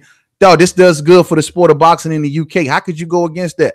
Queen Khan looked terrible against the dude Sammy Vargas. Damn, they got stopped by Chris Algieri. So let's not act like that neither man is overperforming over either man, because they ain't. Real talk. And the money, yeah, you're right. The money is big. Khan has a 3-fight deal, and next is his last with Eddie. Yep. I think he will swerve. Man, remember I said that they would throw Kell under the bus soon. He has made his money with them. They will. You did say that, M-Star. And you know what I'm starting to look at, because I looked at that post-fight interview and I watched it again this morning, and I'm looking at the way Eddie is looking at him, bro. He looking at him like, what can I do with you? I can't do much more with you. You know what I mean? When he got Kell, the sky was the limit. The sky was the limit. Kell was in his prime. He was shining. You know, he was in a good position with the WBO. He was in a good position with the IBF. You know, he got the title off Porter. The sky was the limit. Post Triple G, post Spence, that sky now has became a ceiling. You know what I mean? And I'm telling y'all, man, Eddie is looking at this cat like, I don't know much more I can do with you. You know, I don't know what else I can do with you. I think Eddie is trying to hang Kell around for the Khan fight, like you say, M-Star. And if that don't play out, which don't look like it is, he gonna look at Kell and say, okay, Kell, I think we might be fin. I think this is as far as we can go. This is as far as we can go. Unless you're talking about fighting these dudes at 154, unless you want to take a chance and do this to yourself, I don't know. The PBC dudes ain't gonna come on the zone. The PBC dudes ain't gonna come on the zone. Keep begging Khan, and that he's done. Man, he need to stop begging Khan. It's starting to look terrible. Queen, don't go chasing after Queen Khan, man. It looks bad for you, Kell. At least have some fucking dignity. You know what I mean? Have some dignity, dog. Don't let this dude just keep smacking you around in the public like this, man. You know what I mean? Damn, have some dignity, bro. Kell has nowhere to go. Damn, hard truth like a mug, bro. Like he's in the twilight zone of boxing. I don't know where he goes, but I'm really with. I think since we've been doing this live chat right here, I've seen two good suggestions in the chat. One is Jesse Vargas, and the other is Austin Trout. Those are two decent fights that could and should be made possibly for Kell Brook. So if Eddie Hearn needs some suggestions, I think that honestly Austin Trout if he goes down the 54 route, and I honestly think that Jesse Vargas, if he wants to stay at the welterweight route, those are fights that can easily line up, and this will get people talking good if he can get good wins about Kell Brook. You know what I mean? So that works out. As for Vasyl Lomachenko, though, man, what does he do? Mikey gone. He gonna stay down at 35. I mean, Mikey is gone. You know what I'm saying? So what does Vasyl Lomachenko do? Yeah, Vargas would be a good fight for Kell. Yeah, Omar Figueroa been looking for a fight too. Omar take that fight. That'll be a hell of a fight. You know what I mean? There's some good. Yeah, that's Omar Figueroa will be taking that. Will be a good fight. But I remember at one time they was trying to line Omar Figueroa up with Errol Spence Jr. That'd be huge for Texas. So I mean, depends on what Omar wants to do.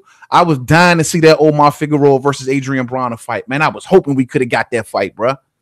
Is Vargas ranked high by the WBC or WBA? I have to look at his position. I haven't checked that lately, but I know he's coming off that draw with Bronner, man. And I don't know, but I know from a politics standpoint, they both in the zone. They both fighting under the same banner, so it won't be a bunch of impeding stuff to stop that fight. You know what I mean? And then it's an actual name that has recognition with the fans, that has some sort of resignation with the fans, and that's what Kell Brook needs. He can't keep fighting these Rabchenkas and these Zarafas, man. You know what I mean? He's fighting to their level, and that ain't cool. I told you, Peter Quillen did the same mistake. He started taking on all these bums, and he started to fight to their level. You know what I mean? And when he got in there with a good fighter, no, it didn't work out well for him. You know what I mean? So Kell Brook needs to step it up, and he needs to push himself. I'll go back to this one more time. Kell Brook stated in the post-fight video, when I'm in there with an opponent that I don't know what's going to happen, or there's fear and there's nerves. And when you have fear and nerves going through your body in a fight, it makes you do things that you don't, you started to fight to the best of your abilities. In these fights with Zarafa, in these fights with Rabchenko, there's no nerves there for Kell. He's comfortable, and that ain't good. It's never good for a fighter to keep constantly being comfortable in the ring. You'll start to get too comfortable, bro. I see Mikey staying at 35 to 40 for years, possibly undisputed. Yeah, not if he loses to Earl. I mean, not if he beats Errol Spence. I don't know, but I can see him coming back down to 140. I can see him maybe trying to even get the winner of the WBSS. I don't know. Maybe a Regis. I love to see, everyone wants to see maybe the winner of the World Boxing Super Series get the winner of, maybe Mikey will come back down to that. I can see that happening. But I don't see him dropping way back down 135, at least 147. I don't see that happening. You're only as good as your opponent. That's a fact. Absolutely, bro. Like it takes you a good dance partner to raise your game. And it makes, nerves, being nervous sometimes and having fear going into a fight ain't the worst thing in the world. And in my opinion, when you go in there comfortably, like, I know I got this guy, you become overconfident and you start to do things that are unlike you. Last night, bro, Kell Brook just overconfident showed by miles, man. I ain't like it, man. He went in there early. He went in there to stop this guy. He almost stopped him a couple times, to be honest. If you go back and watch the fight, he hurt him a few times. Had him bruised up early, but this dude wasn't there. He wasn't going down like that. He wasn't going out. He wasn't going out that easy. This was the fight of his life for the millionth time. This was the fight of Michael Zarafa's career. This was his chance to get back to relevancy. And if he would have beat Kell Brook, so he bought his best game. Kell Brook was on his C-level game last night, and he still got the win. So that's it. That speaks a lot. I am the only one thinking Mikey versus Spence be a draw. you might be the only one who's saying that. Yo, I mean, yo, Mikey versus Spence being a draw. I mean, yo, it's all gonna come down to punch resistance, man. Like, if Mikey can actually take the punches of Errol Spence Jr., then we got to fight. Simple as that. We got to fight. And on top of that, Mikey's going to be adding on a lot of extra weight. He's going to have to go maybe deeper into a fight. How would that play out? There's a lot of unanswered questions that we ain't going to find out the answer to these questions until the fight actually happens. You know what I mean? So I don't know if it's going to be a draw. I can't say because I don't know how he will be able to take the body work of Errol Spence Jr. and gaining all that weight. You know what I mean? These things can play out in the fight, bro. These things playing all the way out in the fight. My cousins think I'm crazy because I'm going with Mikey. Not because I dislike Spence, because I got respect for Mikey's heart. Yeah, I mean, I ain't mad at you, bro. Pito, if you want to rock with Mikey and you think Mikey is timing is going to be the thing that get him through this fight, Mikey say, look, I see something. Fuck you see, bro. Mikey's talking about, man, I see something. I see something. I don't know what he sees. I can take some guesses, a few guesses. He thinks he can push Errol Spence Jr. back. Maybe he think that Errol Spence is a different fighter going backwards. Could be the case. I don't know. He's seen Kell Brook do it. He may think he can do it. I don't know. What is it that Mikey may not say that Errol Spence Jr.'s defense is not as tight as people think it is. What does Mikey Garcia see? Other than a big bag of freaking money and an opportunity to be on pay-per-view, what does Mikey see? I don't know. I don't know, bro. But, I mean, yo, that's going to be a good fight to look forward to, I guess, for some. Me, I don't know. Mikey got that Superman vision. Shit, I don't know what the fuck he see, bro. Mikey say, but you got to give him credit, man. He coming up, you know what I mean? He taking a fight that nobody else wanted, but some people may see it as an opportunity. Some maybe see it as a way for Mikey to kind of get a pay-per-view bag, and the case may be. But Mikey's always been a genuine fighter, man. And when he makes the fight, once he makes the fight and he gets into the ring, he gets the job done. But this ain't Zlatish. This ain't Zlatish. This ain't Sergey Lipnich, man. And this is gonna be a hell of a fight. Good 1-2. He struggled. My thing is, bro, I wanted to see Mikey do Jorge Linares. That's just me, though. I want to see Mikey versus Linares, and I wanted to see Mikey versus Loma. Those would have been the two more pleasing fights for me, as opposed to this. But look, man, if he want to go for greatness, because Lord knows if he makes this win happen, he is definitely in the greatness category. If he wants to go for greatness, I guess who are we to tell him not to, right? But it is what it is, man. But both fighters last night, like I said, between Vasyl Lomachenko and Kell Brook, they wasn't at the top of their game last night. They wasn't at the top of the game by far. I'm willing to give at least Vasyl Lomachenko a break because he's coming off surgery and he did beat a world champion at that world champion's proper weight. That's a lot to say. You know what I mean? So you got to give props where props is due. It was a little boring for a lot of people because it was so technically sound. Both men fighting for technical supreme, you know. But this was Pedraza who actually studied Lomachenko, something we don't see. And he actually had something. He studied him. He watched him. He watched the tapes, you know what I mean? And it played out in the ring. As for Kell Brook, you know, and take in mind also between the Pedraza and Loma fight, I had it much more closer. But as for Kell Brook, I mean, Kell Brook is responding. Kell Brook is fighting to the level of his competition. Most importantly, Kell Brook is going for knockouts when he's trying to make statements heard around the world, and he's not letting it flow no more. And I don't know where he goes. I don't know where Jesse Vargas, Austin Trout. That's all we can think of off the skip all here. I mean, I don't know. Kell says he wants the big fights. I think he needs to, before he jump in there with a Charlo, before he jump in there with a Hearn, before he jump in there with a rematch with Errol Spence Jr., which I wouldn't mind seeing that fight either, you know what I mean? But before he do these things, he needs to ease his way up in there properly, bruh. Properly. Austin Trout would just be the best fight, I think, though. Austin Trout. Retirement? You think he should retire, Larry Hoover? I don't think he should retire just yet, man. You don't retire till you're sure. He's 32 years old, soon to be 33. He needs to try himself on the elite level one more time. You got to try yourself on the elite level. You can't just say, well, these lower tier dudes are having semi-success, so I should give it up. Nah, man, you got to see, am I still that special fighter that I once was before I hang it up? And he don't know that yet. Austin Trout, Jesse Vargas, see how you perform there. If you get a win on that level, take it up to the elite level and give it another go. And then if it don't work out, it don't work out. You know what I mean? That's what I think you should do. But just hanging it up, nah. Dog, Larry Hoover, once again, bro, A lot of things are playing out in the background for Kell, man. He switched trainers. You know what I mean? I think he's on the fences about this Khan fight. I think him and Eddie Hearn may be having a little bit of differences. There's a lot going on. The fans are not looking at him as the same fighter, so he's responding to the fans. There's a lot going on with Kell Brook, man. His weight, he in no man's land when it comes to weight. He can't go to 4'7" because I think he'll fade in fights. He can't go to 54 because those dudes hit too hard. It's like, it's a lot playing out with him, and he's at a bad point in his career where he's all over the fucking map, and he just needs to sit down, focus, and just figure. Look, I said it months ago. I said it 2 fights ago, bro. The video still stands, bro. Figure out a role and put your foot on the gas. If you're gonna go 54, go 54. Don't be going up and down. The problem is the wrench known as Amir Queen Khan keep messing up his head, bro. Messing up his head, man. Kell Brook, your high Derrick James. That'd be something. That'd be a good look. That'd be a good look. I don't know who these jokers he with now, man. These jokers he with now, I don't know if they just latching on, because I'm listening to them in a post-fight interview, and they talking like everything's all right. They talking like ain't no problems. Oh, it's all good. Oh, he got the win. And yeah, he was a little rusty, and yeah, but yet there wasn't no rounds that he lost. Man, bro, you need to be sitting back saying, okay, we got some things to work on. We will be working on those things. It's a step-by-step process. There was some things lacking, but we are going to go back in the gym first thing, and we're going to work, and we're going to shop in those things.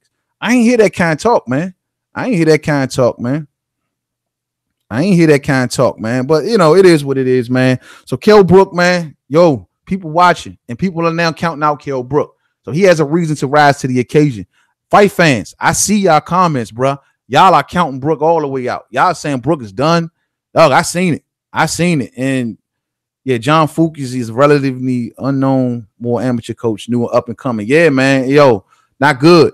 Not good at all. You know what I mean? Like, I see y'all counting out Kell Brook. I see y'all saying Kell Brook should hang him up. Kell Brook. Get it together, man. Get it together. Fans are abandoning Kell Brook in droves. I be looking at people videos here on YouTube sometimes, and I be seeing people who have nothing but love for him, such as myself. You know what I mean? And everyone's doubting him. Everybody's doubting him. He has a reason to rise to the occasion. And if he does not rise to the occasion within the next fight or two, it's going to be over. It's going to be over. One more fight, then we can judge. Yeah, I agree, bro. And that's what I was saying about the Lomachenko fight. Like, I didn't get an answer about his eyes in that fight. At least we got the answer about the eyes. The eyes stayed intact. You know what I mean? The eyes stayed intact, and he did get the win. He didn't get dominated neither. He just got touched up a little bit more than usual. You know what I mean? So, but yet and still, bro, like, he's too comfortable in the ring, and I'm not going to abandon that narrative. He's too comfortable. He needs to be uncomfortable to bring that. When he fought Earl Spence Jr., he was real uncomfortable in that ring. But guess what? It made his game rise up. It made him rise up to the other. He was in that thing doing all kinds of things with Spence, man, backing him up, you know, coming to different angles. The counters were working, hitting him to the body. You know what I mean? He was doing so much more. We seen levels to Kell Brook's game for about 5 rounds. You know what I mean? But yet it was the fact that he was uncomfortable in that ring, and the fact of the unknown. Last night's fight, we all knew he was going to win that fight. Lomachenko, we all knew he was going to win that fight. You know what I mean? He hasn't had a tough test since the Spence fight. And you got to get back in there. Leave fucking con ass alone, bro. Shit. Yeah, I think he was less than motivated. Even looking at him in this post-fight interview, bro, he looked like he wasn't happy. He looked like he was just yeah, I'm there. I took the fight. I think he knows that his people didn't show up for him last night. Sheffield didn't show up for him last night. A lot of people know this, man. And Kell is starting to feel that. But in order for you to get back to Special K, so you can walk around talking that dumbass chocolate brownie stuff. Oh, my chocolate brownies. If you want to go back to that, bro, you got to give us that win. Go to Austin Trout. Go to Jesse Vargas. That would do it.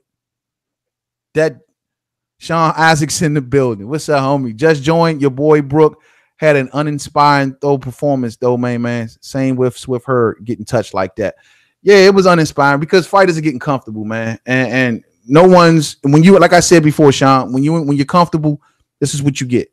You get fighters that's going in there. I'm going to stop this dude. I can stand in front of this dude. I can take his punches. Who is this guy? He's not on my level. I'm just going to kind of just breeze through this fight. They ain't being pushed. And that's the whole problem. They needs to be pushed. Jared Hearn, I think Jared Hearn was a bit different. I think in Jared Hearn, he allowed it. He tried to box that dude early. And, you know, he just trying to prove a point once again to the fans. I can box. Don't think I'm a punching bag. I can box. And when he was ready to stop the dude, he stopped the dude. You know, it's as simple as that. But man, you got to do a better job, bro. Like he got to come on, Kell, man. Come on. Kell should top rank fight Mike Alvarado. He's coming off 6 wins. Beat him and have one last big fight versus Crawford. By that time, Crawford would have knocked out Khan. Good storyline. Yeah, but you know, I know that dude sound pretty good, Jonathan, but you know, going behind Khan is never smart. It's look like you chasing Khan. It just keep everything. You can't, everything he's doing, it always look like he's chasing Khan.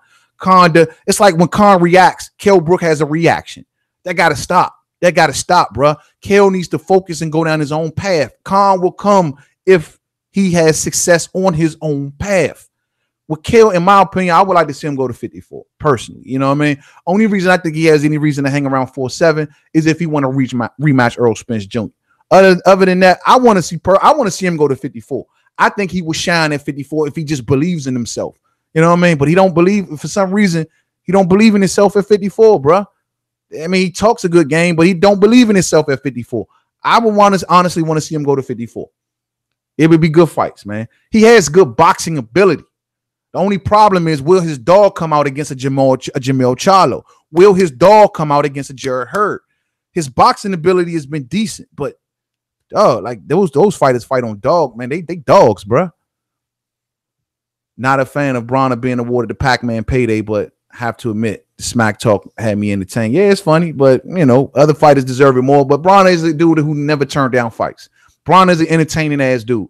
You know what I'm saying? So this is Pacquiao see the bag of money. Think he's an easy win. Pacquiao going after that fight. It's going to do good on pay-per-view too. I truly believe it's going to do very well on pay-per-view. Eddie panicked and went to the IBF route as he needed a champion in his stable. That was the easiest route to a belt. Yeah, and he pulled him out of the WBO. At the time, when he first linked up with him, he pulled him out of the WBO. He was actually right up under Manny Pacquiao. If you go back and research, Kell Brook was right under Manny Pacquiao when Eddie Hearn brought him on board. But Frank Warren couldn't get the Pacquiao fight. That pissed off Kell Brook. That made him jump ship. That made him come to Eddie Hearn. You know, so it is what it is. Pac-Man going to whoop AB. Shit, hell yeah, but AB traded his ass off though, bro. I've been watching AB's training footage, man. AB training his ass off, but we always see this, man. AB training and he entertaining us, and we like, oh shit, we give him a little bit of a chance and say, you know what, he might be a little different this fight. And in the fight, the bell rings and AB is just standing in there like he's waiting for a bus, like just standing there, you know what I mean? Not letting his hands go, feet too wide, you know, not doing basically nothing, and then pick it up the 11th, 12th round of the fight. It's the same old AB every time. So I've seen it before, and I want to say AB gonna give him a hell of a fight. Pac-Man, I think Pac-Man still throwing punches in bunches. He's looking pretty solid ever since he kind of dropped Freddie Roach. I mean, my opinion, I think he's looking better. Him and Boo Boy, whatever they doing, they making it work. I think Pacquiao gonna go in there and throw punches and bunches on Bronner, man. But I'm gonna do a prediction for that fight. Jaime Munguia, Jaime Munguia, that'd be an easy fight to make too. You know, Jonathan, man, it supposed to been Jaime Munguia versus Kell Brook. That's an easy fight to make. Jaime Munguia rolling with Oscar. Oscar got his affiliations with the Zone. Oscar's doing business with Eddie Hearn. You know what I mean? We see it coming up with the Canelo fight. These are fights that are easy to make, man. Kell Brook should think about then Jaime's still kind of learning. You know what I mean? He's not, to me, in his prime yet. It's a good opportunity. But when Kell Brook was supposed to fight Saddam Ali, Jaime Munguia stepped in there and got that title. Why didn't Kell keep going against Jaime? Maybe it will be a good. Jaime is a hard puncher, but Jaime right now is not peaking. He's not in his prime, and I think Kell should catch him down. But I don't know, bro. I don't understand, man. I truly don't get it, and I can't keep. I love Kell Brook as a fighter, man. I think he's a good. I always said he was all hot, but right now, man, I don't know what type of decisions that he's making, bro. Like he's making bad decisions. And everyone puts this on Eddie Hearn, bro. You got to get Kell Brook a lot of this, man. Bad decisions. Bad decisions. Yeah, he co-promoted with Golden Boy. It can easily work, bro. It ain't many politics and He yelling out Hearn and Charlo. Hearn and Charlo are not easy fights for you to make from your side of the tracks. These dudes fighting on PBC. You know what I mean? These dudes are not going to come over to the Zone and fight. You know, but how is Eddie Hearn going to look to the Zone by not being able to secure a Kell Brook versus Amir Khan fight and give it to the Zone? I know the Zone gonna be looking at looking at Eddie Hearn like, bro, this is another fight that we thought we were going to get messing with you, and it ain't happening. We thought we were going to get AJ versus Wilder. Put it on the zone because I remember Eddie Hearn was talking that talk. It didn't happen. Thought we was gonna get Kell Brook versus Amir Khan. Put it on the zone. Don't look like it's gonna happen. See, these are the reasons that Eddie Hearn is gonna start to get fed up with Brook, man. Deontay Wilder is the man. Always shows the fans love. Real good, humble dude. Every time I see him at the Barclays, he talks to us. Yeah, man, Deontay Wilder is a humble dude. Cool dude, man. Cool dude. Got nothing but love for my main man, Bomb Squad. Looking forward to the rematch, bro. Hopefully, like I said before, I hope that I've been giving him live a pass. It's over. You think so, main man? Big fan in the building. You think it's over, homie? Yeah, I have gave him a lot of passes. I will admit that. I ain't gonna see and act like I admit, but this time around, I'm not giving him a pass. I'm saying he got to do better. You know what I'm saying? He got to do better, bro, because right now, nobody can support that performance that he did last night. Nobody can say that he looks stellar, but I say he's getting comfortable, bro. He fighting these lower tier dudes. He ain't pushing himself. He going for these knockouts. He got to do better. And I can be the first one to admit that. He got to do better. But back to Wilder, man. Hey, yo, I want to see this Wilder versus Fury rematch, man. I hope no politics impede it, bro. I hope they talking about having it back in the UK. I hope that don't become an issue. Wilder says he wants the rematch immediately. Oh, I want to see this fight, man. I want to see this fight. Let's hope it go down, man. But yeah, man, I can't. But you're right, bro. I can't give him no excuses, man. But he won the fight. He won the fight, though. That's most important. See Buster Douglas saying how he was impressed with Loma. Yeah, I was impressed. Yeah, Loma. I told you, bro. Like Loma came off a surgery, and he still got the job done against a world champion, man. Ain't many people in boxing can do no shit like that, bro. Ain't many people in boxing can do that at all. Almost worked out better for Fury to be in a controversial draw. A hard done by the underdog. Martyr fits the gimmick, and it gets the fans talking. Yeah. I mean, it did good for both of their careers. Both of their men right now. Fury's now in the top. They consider him a top pound-for-pound fighter. You know, they did wonders for their. Look at Wilder's popularity. It then shot through the roof. You know what I mean? It done wonders for both of their career, bro. But the money for Khan fight is almost $6 million. Yeah, they talking about, man, shit. They can make Khan can probably make $10 million if he fought Kell Brook. You know what I mean? That's a hard thing to walk out of, and that's what Kell Brook is trying to push so hard for. But when you show that, bro, it lets us know that that's what you want. And you want to get the hell out of boxing. You want to get out of boxing after getting this Khan fight. People ain't gonna support that, man. People ain't gonna support that. We support fighters to be fighters, not fighters to just laser in on one fight and say, "Oh, and let me get paid." And then I'm getting the hell out of boxing. Nah, bro. Like you got to come in there and perform, man. And you gotta go in there. If that don't work out, then fine. Go find another road to go down. Then retire and get little money versus Hearn and Mungia. Oh, that ain't the point. But the fight, it pleases your fan base. And I know that ain't no big deal. They got to get paid and all this other jazz. But dog, you can't do that. Khan, if you want to lure Khan, I would rather for him to lure Khan by fighting a big name fighter, not by chasing Khan. Fight a big name fighter. Orlando Finney in the building. What's up with your homie? Fight a big name fighter, bro. Like go after. If I'm telling you, man, if Kell Brook would have gotten a win against a good name fighter, Khan would be forced to come around, forced to.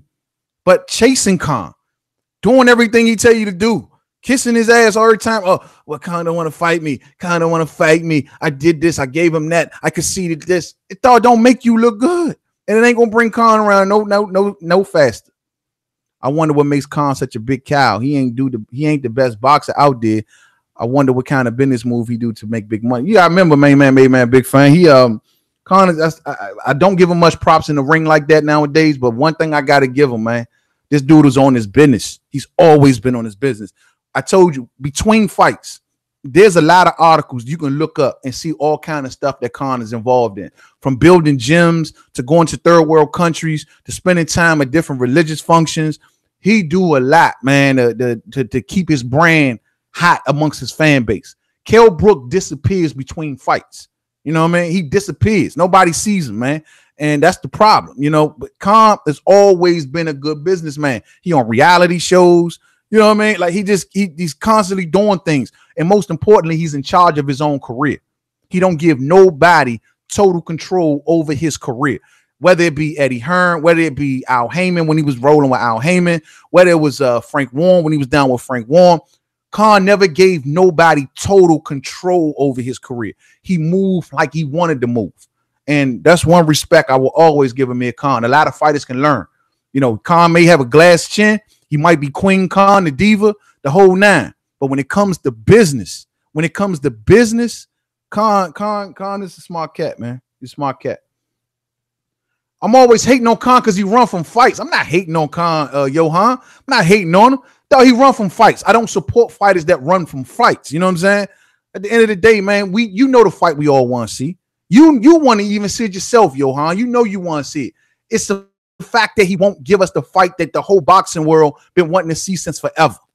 You dig? And then he comes out making excuse after excuse after excuse. I don't call that hate. I call that pointing it out. I just got finished propping him up on the business level. I'm thinking hate. I don't hate Khan. It's just the fact that Khan won't give my man the fight in the boxing world wanted to see. Period. You know what I'm saying? Period. You go back and look at some of my videos on Khan. After post-fight videos, and when he look good, I prop him up. But this right here, this unacceptable, man. Nah, I don't root for him either, man. Maybe a big fan. Not at all. You know what I mean? But that's what I was just saying, Johan. I'm from the UK. Khan gets loved by the Muslim community, and he's humble. But that's what I was saying, bro. Like, that's one thing about Khan that you got to give him. He's always been in touch with his fans. He's always did business move amongst his community. He's built schools. He's built gyms. He's done so much. And that's what keeps him popular. That's what keeps him in demand. I like that. You know what I'm saying? Like, dog, I like that about Khan. But as far as him running from fights, dog, I'm not going to support that from a boxing fan standpoint. You talking about from a human being standpoint. I'm talking about from a boxing standpoint. From a boxing standpoint, he's running. He's running and he's bullshitting us. And that's what the problem I got. You know what I mean? Fury stock has risen more for being an heroic martyr involved in a split draw than if he won. I think if he won, man, he would have been legendary. You know, and they'd have held him up as a legend. They would have been like, "Yo, this dude been out of the ring for X amount of time, and he came back and he took on the hardest punch at the heavyweight division." He would have been. He might be a martyr in a lot of people's eyes, and those who may believe he won. But if he would have actually won, Sean, shit, bro, and it would have been a rematch either way, man. He would have been talked about for the next 15 years. For the next 15 years, having a draw, in my opinion, in 5 years is forgettable. Having a win in 5 years, everyone's still talking about it. You know what I mean? But throwing water, chips, etc. to Brook at the fight against Khan, his fans are a little silly. Yeah, that's that calm army balmy bullshit, bro. Like, think about them, bro. Like I said, don't act like they come on, man. You talking about Khan and all of this. You know what? I don't want to get. I'm gonna stick to the boxing talk, man. I'm gonna stick to the boxing talk because I can easily cross certain lines that I ain't gonna cross. I used to be a Khan fan, but what the fuck? I'm not going to root no more for his ass. I can't root for him, bro. I can't root for the fact that you running from fights. I can't do that, dog. And when you are in the same promotional thing as Kell Brook. When he initially signed on with Eddie Hearn, he told the world that I will give you the Brook fight. He told us that. That's why we was like, okay, we'll give him the Phil Lo Greco and give him the Sammy Vargas. We ain't gonna trip. Because we know we got the Brook fight coming. It's the same way when Andre Ward linked up with HBO, and he signed that 3-fight deal or so. And he took on the first two stellar opponents. But we knew we had the Sergey Kovalev fight coming. It's like the same thing. You know what I'm saying? We gave Khan those fights and said, let him, do what he got to do to get back into contention. He coming down in weight. It is what it is. Cut him a lot of slack. But then he turned around and ain't giving us the fight. And y'all like, oh, it's cool. Even though he talking Terrence Crawford, and that, don't get me wrong, that's not the worst fight in the world. But at the end of the day, dog, we've been waiting too long for this fight. And it's like a slap in everybody's face, man. For real, dog. Same reason I can't root for AJ Peter. Yeah, Peter, I feel you there, bro. AJ was down with Showtime. Where he could have made the Wilder fight. He could have been made the Wilder fight. You know what I'm saying? He had a 6-fight deal with Showtime. And then he ain't give us the Wilder fight at none of those times. Showtime signed AJ on the premise that they thought that they was going to get the Wilder fight. They never got it. You know what I'm saying? They never got it. He got low on him, and now he's on a fight-by-fight basis with DAZN and whoever else. You know what I mean? Sky Sports and whatever else. But we thought he had an opportunity, clear as day, to fight Deontay Wilder. Same networks, no problem. It didn't happen. You know what I mean? The thing is, AJ isn't scared of Wilder. Eddie doesn't want to cash in on him yet. It could be the case. I mean, I always go back. Barry Hearn. Barry Hearn said it clear as day.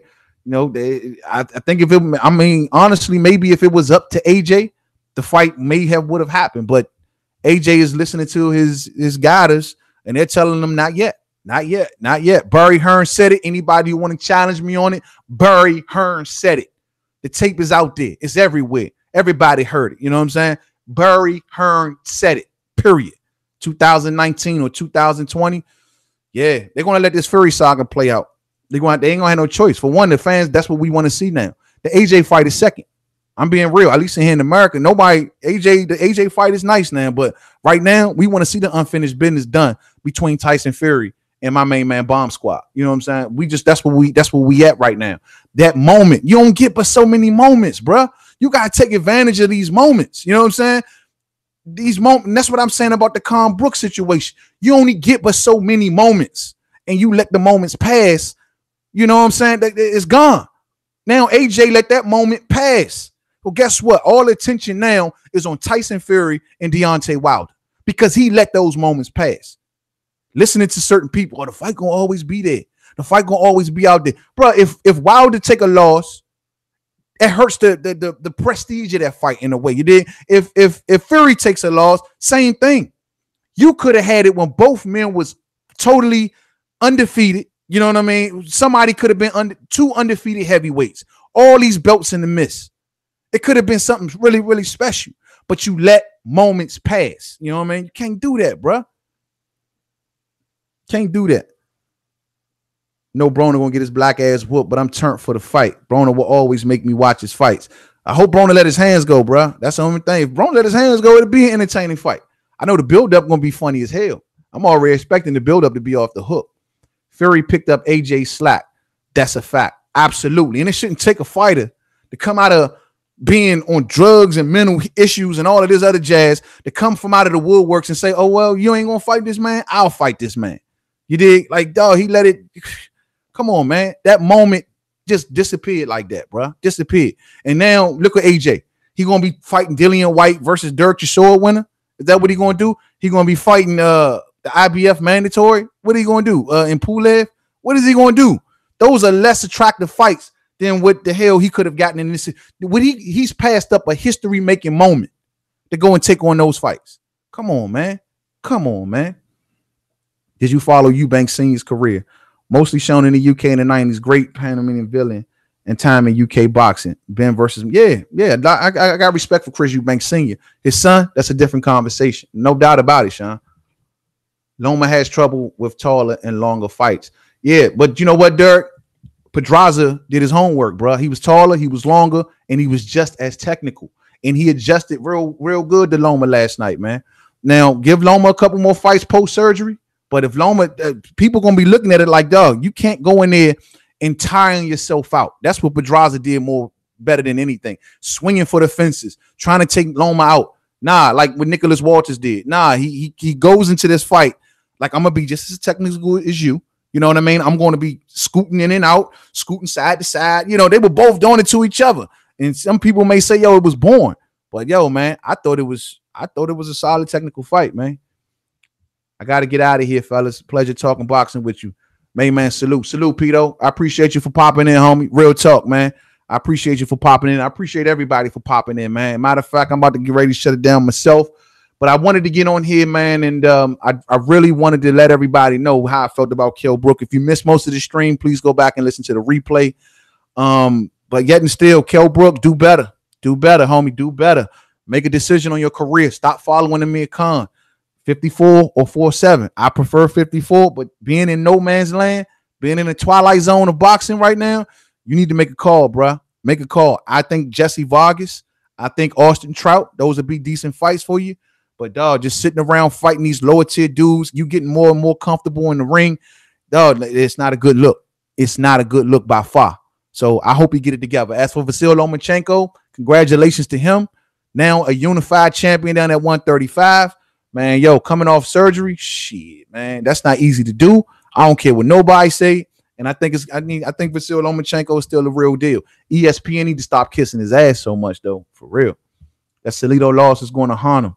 Can't have the announcer shut it down like that Roy Jones did with his DQ law. Yeah, man. Salido, I mean, that loss is going to haunt him, but shit, Salido, at this point, I don't know if I want to see it, man. I mean, if they was to ever do it again, Salido is not that Salido no more. Yeah, Salido did do a lot of cheating in that fight, but I mean, at this point, do we really want to see Salido and Loma? It's going to always haunt him, but we don't want to see that no more. Salido, his best days are gone. He's old. He's getting stopped by lower tier dudes. I don't know, bro. I don't know. But yeah, man, it's a pleasure, though, as always. We're going to get back to the video tip real soon. I wanted to do this live stream because I missed all the post-fight videos last night, man. I was a little tied up. So we'll get back to the video soon. We got some good fights coming up. Canelo coming up at the end of the month. We got the Charlo brothers coming up at the end of the month. So, yo, we're going to have some good fights to watch around the holiday season, man. So let's tune in. And y'all keep rocking with the boy. I appreciate everybody who popped up. And I appreciate all the support. Real talk. So to the next video, Main Man, Made Man. Don't forget to subscribe. Twitter, Made Man 511. Facebook, Main Man, Made Man Boxing Forum. Google Plus, Main Man, Made Man. And y'all know what it is. Peace out.